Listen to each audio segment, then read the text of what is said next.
So how I discovered John was through a couple of Facebook groups, and he does a written article of fish of the day. So where's the inspiration come from for that for you? That was, I'll get back to the cichlid thing. There's so many cichlids that I love. It's hard to pinpoint. I love the Shelleys. That was something that I was starting in my own personal Facebook, and I only had 2 people that really got into fish. And it wasn't called Fish of the Day. It was just like a fish species write-up. And then Mike Allen, he's the owner of Fish Tank Talk. He invited me to become a mod. At the time, I didn't even know what a mod was for his group. This group has like 250,000 people in this, somewhere around there. And I was like, okay. And then I posted, and I just came up with the name Fish of the Day. And then it was about finding the right size. So it would be a brief introduction, but it wouldn't be something that people would grab and say, okay, I know everything about this fish. Very adamant that this is not enough. This is just, okay, look what I found, check this out. And people don't want to read along. Like yesterday's fish was that barb.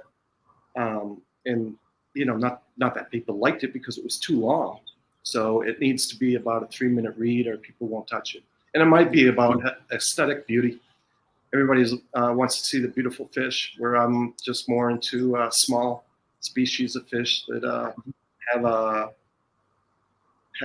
like a jawfish. Even though it's saltwater, I love a personality in a fish. Yeah. That's what attracts you to more than anything.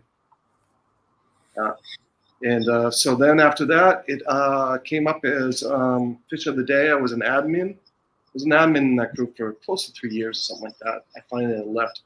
And when I left, because all the write-ups were catered to that particular group, I have over 320 write-ups. It's like 330 now.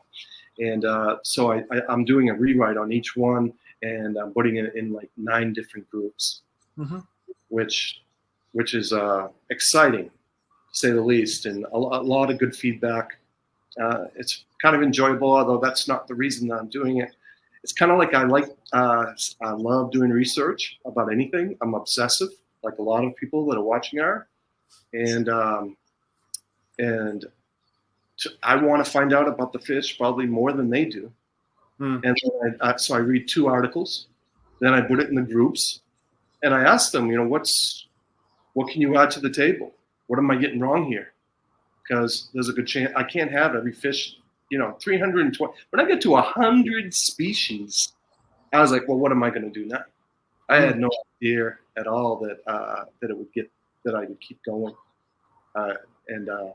So now at 320, there's no way I can know every Latin name, and it's not just scrambled in the brain, to be honest with you. Yeah. Because there's so many different fish, it's hard to remember.